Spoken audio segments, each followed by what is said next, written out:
Hey everybody, it's me, and welcome back to the channel, and today is going to be a little bit more of a different kind of video than... Quick interruption, this entire video is unscripted, so this is all one take. Thanks. What I usually upload. It's not going to be a traditional gameplay video that I typically do. Today we're going to be doing something a little different, and we are going to be taking a look back at one of the more recent titles in the Call of Duty franchise and seeing how it's changed from the initial launch. We're not going to exactly look back at the new content. We are really going to be pretty much looking at how we perceived the game at launch. So Call of Duty Black Ops 4 was released on October 12th, 2018, and it was released on Windows, PlayStation 4, and Xbox One.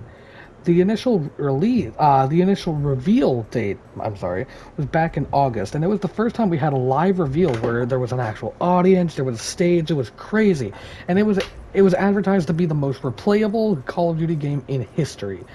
So first advertised was the multiplayer. It was multiplayer, and it took what people loved about the older games. And when I say older games, I don't mean older games. I mean boots on the ground tradition. Like, they took the style of Black Ops 2 and mixed it with Black Ops 3. And on paper, that sounds great, because a lot of people really love the specialist system, and they also love the boots on the ground combat that Call of Duty was traditionally known for. And that in itself was pretty good. It was pretty good. We had a new Overwatch kind of system where at the very beginning of the game people would select their operators instead of doing it in the menu like they did in Black Ops 3, which I feel did balance out the game, and it gave more variety, because if you don't beat somebody to an operator, you're kind of like, damn, I gotta play as somebody else. Maybe I'll try this person out. And they did later on release more operators to the mix, such as Spectre and Reaper, and I'm pretty sure there's another one. Zero. Yes, for example, they released those three. Black Ops 4's multiplayer was probably the most successful mode in the game when it came to launch, but that's not quite saying much.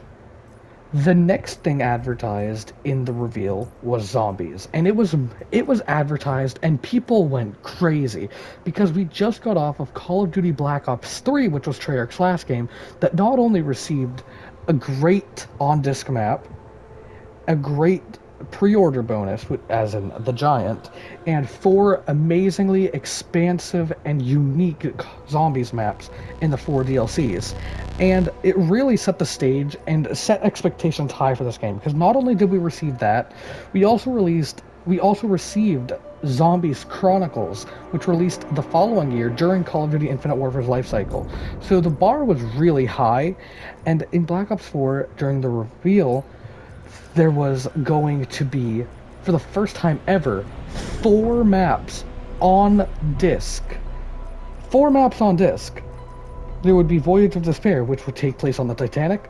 There would be 9, which takes place during a hallucination, and the hallucination is in an ancient Colosseum. Blood of the Dead, which is... it kind of speaks for itself if you play Call of Duty. You've definitely heard of Mob of the Dead, and that's where this takes place. It takes place on Alcatraz Island after the events of Mob of the Dead. And Classified, which is the pre-order bonus of this game, and it takes place in the Pentagon, and it's a remake of 5. Finally, we were advertised Blackout, Call of Duty's first ever Battle Royale mode, and it would take the features that people loved and mix it with each other. There would be weapons on the ground. You could play as any like a lot of different characters. For example, you could play as Raul Menendez. You could play as Reznov, Mason, Woods. You could even play as like just the traditional soldiers. So like, look, if you wanted to play as one of the SEAL Rangers, you could, or you could create your own character. Like, there's only a couple defaults, but it's still pretty cool. Or you could play as some zombies characters. There would be Shaw, Diego, both versions. There would be, later on, we would receive the Warden, or the Pentagon Thief, or Ultimus Dempsey, as well as Primus Dempsey. There'd be Richtofen. Or if you had the Black Ops Pass, which was this game's Season Pass, you would receive different characters, such as you could play as the Shadow Man, or the Cosmic Silverback from Dead Ops Arcade, or Uncle Frank, which is the Old Man Woods from Black Ops 2's campaign. Or you could play as the Black Ops 3 version of Reaper. So we have 2 Reapers in this game. This is the new, well, old, technically, old model of Reaper, which is in Black Ops 4, or we have the more futuristic, complete style of Reaper, which is in Black Ops 3. We could play as the specialists, and there would be also these characters that would be locked behind reserves, which is this game's version of supply dropped.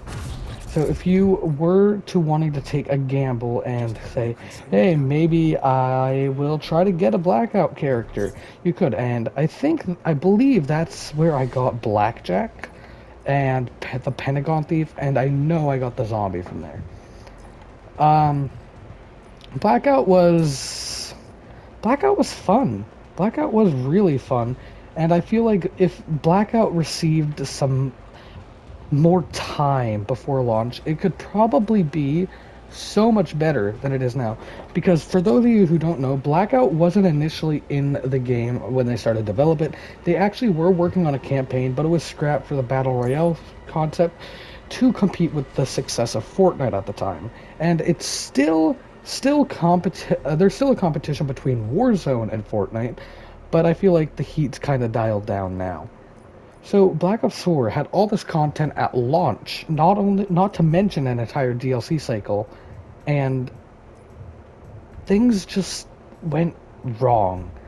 And when I say wrong, I don't mean people didn't like the content because there was too much of it, or it split the community, which was a pretty big deal at the time. Like, there's so much. There's going to be some people playing this, some people playing that, some people playing that. And it's like, wow, maybe that's going to be the biggest issue. No. Due to there being so much to do, their QA testing wasn't the best. For example, in Zombies, you cannot really go an entire Easter egg or even a high round attempt without your game crashing. I know I've saw multiple scenes and clips of people crashing right as they enter the 9 boss fight, or if they're doing the raw step, or if they're doing or if you're just walking around in like round 2, your game could crash, and it seemed ridiculous. And there was not that much transparency from the developers to the community, and that really like dialed it down. That's like, wow, they don't care, or hey, they're not saying anything, maybe they just want us to do this. And not to mention, we also had an entirely new perk system for the first time since Zombies' inception, which people really were conflicted about. Like the only returning perk was Quick Revive. That was the last of the OG perks. We have some old ones kind of return, like Stamina Up. We'd have a variation of Deadshot Daiquiri. We'd have a variation of Widow's Wine. We'd have Mule Kick. We'd have PhD Slider, which is a sliding version of PhD Flopper. But besides that, they're all new. Like Secret Sauce is pretty much the Wonder Fizz without a perk, or Death Perception, or Time Slip. But people, for the most part, didn't like it. So, what did they do? They couldn't do anything. They already set all this up, so it's not like they could already put in the old perks. They kind of did, such as if you get all of your 4 perks, you get a slight reload boost, and it pretty much acted as speed cola, but it was nowhere near. Or if you pack a bunch your gun multiple times and enough, after a while you would get more and more damage until it maxed out, and that would be their equivalent for double tap. The armor system was their replacement for Juggernog, and Quick Revive remained in the game. So the zombie community was completely split. The Blackout was also very, very broken at the time because they didn't have nearly as much time for QA testing. And I feel like after they dropped the campaign, this is where most of their time went, because they're like, we gotta have an entirely new mode despite us being so close to launch. Multiplayer, on the other hand, multiplayer is, I like to say, a nice even ground. It didn't get too much content, but it also didn't get too little, to the point where they had just enough, they had quite a decent amount of QA testing for multiplayer that there wasn't too many groundbreaking glitches at launch. And that's why I feel like at launch, statistically speaking, Call of Duty Black Ops 4 multiplayer was the most successful of the entire game, because Zombies was a dumpster fire. Blackout was a dumpster fire. We had no World League or anything like that. So multiplayer was the most balanced. And I can't even say balanced, it was the most playable. Okay, a couple months roll around, and I'm pretty sure it's in December, and we get our first DLC drop. Or, it's not even a DLC drop, because all of these DLC maps are now included, not even included, just like locked behind the Black Ops Pass. And if you just for a recap, we always had some sort of season pass in Call of Duty, but here's the difference, and here's why people didn't like the Black Ops Pass specifically. So for the Black Ops, for a season pass, let's look at Black Ops 3 for example, because I feel like Black Ops 3 did it perfectly. So for Black Ops 3, we would have the game, like at launch, we'd have the base game, and we'd have multiple different versions. We'd have just the game, we'd have one version that came with the season pass, and another edition that came with a ton of stuff. The season pass was for $50, assuming you were just gonna get the season pass and the game separately. You'd pay $50 for the season pass. You were guaranteed the Giant, and you were guaranteed 4 map packs, which at the time were completely set in stone for what you were gonna get. You knew what you were gonna get. You knew where you were going to get 1 zombies experience per map pack. You knew you were going to get 4 multiplayer maps per map pack. But here's where they changed. You still get all of this stuff in Black Ops Pass, except you get less multiplayer maps, and you cannot buy the map packs separately anymore. For Black Ops 3, let's say I wanted to get DLC 1 because I feel like people really say this is a good map and debatably one of the best maps ever, and I really want to give it a try. So I'm going to chuck over my $15 to get this one map pack. I'm not really interested in the other ones. I don't want to get the season pass because I'm not going to play all of the maps. I just want Dreisendrache. So I'm going to buy Dreisendrache. So I get Dreisendrache, and I also get 4 multiplayer maps on top of that if I decide to say, hey, let me try these out too. And that's $15. That's set in stone. That's fine. That's how it's always been. Black Ops 3 also did a little bit better because they knew people wanted to play zombies. So what they did was later on down the line, after the DLC cycle, they started to sell the zombies map separately. For example, let's say I don't want to buy the DLC, the entire DLC for DLC 1. Let's say I just want Dreisendrache. I could pay $8 instead and get Dreisendrache without anything else. I'd get the map, I wouldn't get the multiplayer maps. I wouldn't get anything else, just what I wanted. And that is why I feel Black Ops 3 did it the best. Because you could pretty much pick and choose what you want. Do you want the season pass to get everything? Do you want to get a specific map pack, or do you just want a zombie map? And that is why I feel the Black Ops 3 did it the best. But Black Ops 4, that's not what happened. We were forced to buy the Black Ops Pass. Everything was locked behind it. So you could not get access to anything unless you had the Black Ops Pass. So now leading into that, a couple months later, we get our first DLC drop, Dead of the Night, which is the first map, and it's a prequel to Voyage of Despair and 9. So it's a prequel. So we already got a new crew who we're still learning a lot about.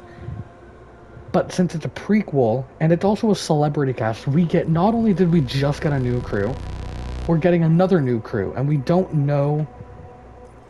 really care about them. So people kind of just looked over Dead of the Night because we still had a very unstable game. But somewhere during Dead of the Night and Ancient Evil, a lot of patches came out, and the game became way more stable. So that's the state of the game we are in now. So the game is a lot more playable, there's a lot less glitches, and we have one of the best maps on our way, and we have yet to know. The next map to release after Dead of the Night is Ancient Evil. It is the best Chaos map. It is the best Chaos Stories map, hands down. It is beautiful. It reminds me of Buried, but so much more beautiful. It is a great finale to the Chaos map, and this is where I feel everybody started to actually care about the Chaos story. But since they didn't care before, Treyarch pretty much scrapped the story. So this is the conclusion to it, despite it ending on a cliffhanger. And I really wish they do continue it because it started to get really good. So anyways, after that, we get Alpha Omega. This was the big one people were excited for because we so obviously we cared more about the Aether storyline more than the Chaos because we've been with the story at the time for 8 years. We know these characters. We know where they've come from. We want to know where they're going. And finally, for the first time in 8 years, they met. And now, not only did they meet, we're pretty much playing mix match, where, let's say, you're guaranteed to have 4 characters. You're guaranteed, or assuming you're in a 4-player game, you're guaranteed to have 4 characters. You're, like, if you're playing Blood of the Dead, you're gonna have one person as Richtofen, you're gonna have one Dempsey, you're one Takio, you're one Nikolai. But in Alpha Omega, you're it keeps that somewhat same formula, but they add a word pretty much. You're not guaranteed Dempsey, Nikolai, Takio, and Richtofen. You're guaranteed a Dempsey. You're guaranteed a Nikolai. You're guaranteed a Takio. You're guaranteed a Richtofen. So with 2 different crews, it's pretty much mix match, and it caused a lot of very interesting conversations between the characters, and it's amazing. But I wish that I could say more about Alpha Omega. I wish I could say there's a lot more amazing things about Alpha Omega besides the character interaction, which is really disappointing because the character interaction is probably the best part of this map. It's just Nuketown but expanded. Not even expanded, they just took the Nuketown portion from the Blackout map and they added zombie stuff to it. That's pretty much what they did. And I think Tim Hansen's video on Alpha Omega pretty much summarizes it perfectly. Alpha Omega is just a meh map. Easter egg isn't difficult. It's not long. It's fairly straightforward to the point where my best time for doing it is 46 minutes, and that's after I started to get bored and started to slow down. And I slowed down to the point where instead of just getting a ray gun, I upgraded all of them in 50 minutes. That's actually, looking back, that's actually quite impressive. I'm proud of that. Anyways, this I feel like we would have appreciated Alpha Omega a lot more if we knew that this would be the last time we play as our characters. Because moving on to the 4th and final map in Black Ops 4 Zombies, Tag der Toten is the finale to not only Black Ops 4's Aether storyline, but the Aether storyline as a whole. And we don't even get to play as Primus or Ultimus. We're playing as Victus, which is the Black Ops 2 transit crew.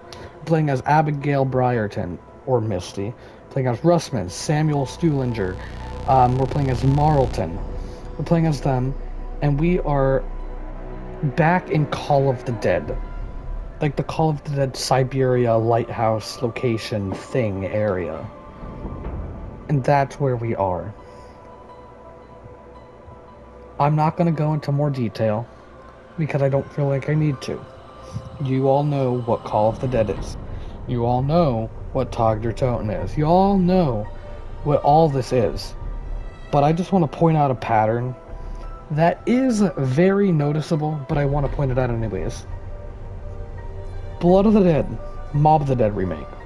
Classified 5 remake. Alpha Omega Nuketown remake. Tag der Toten Call of the Dead remake. All of the Aether maps are remakes. And I'm not saying they're bad, because Tag der Toten is actually a really good map that I feel like people are looking over. It's a beautiful map. It is fun. And this is only one of the only maps I will go back and I will play like, this is actually really fun, and I want to play more.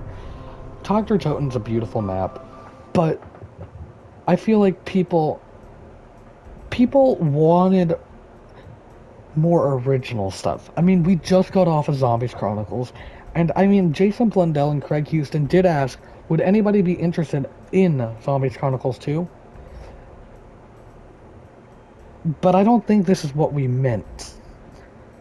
I don't think this is what we meant.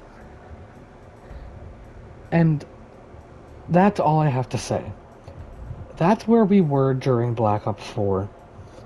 And I know people are looking back at it with rose-tinted glasses, but this look back was just so we could all look back on how the community looked at Black Ops 4 at the time.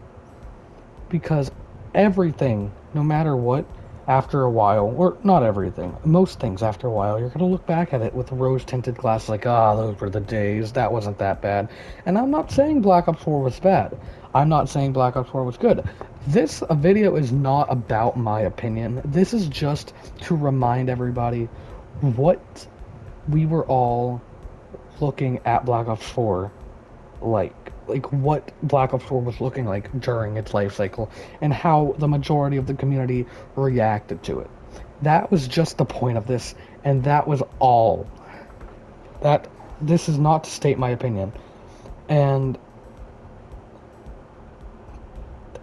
there's not much more to say because at this point we were all excited for Call of Duty Modern Warfare 2019. Bye.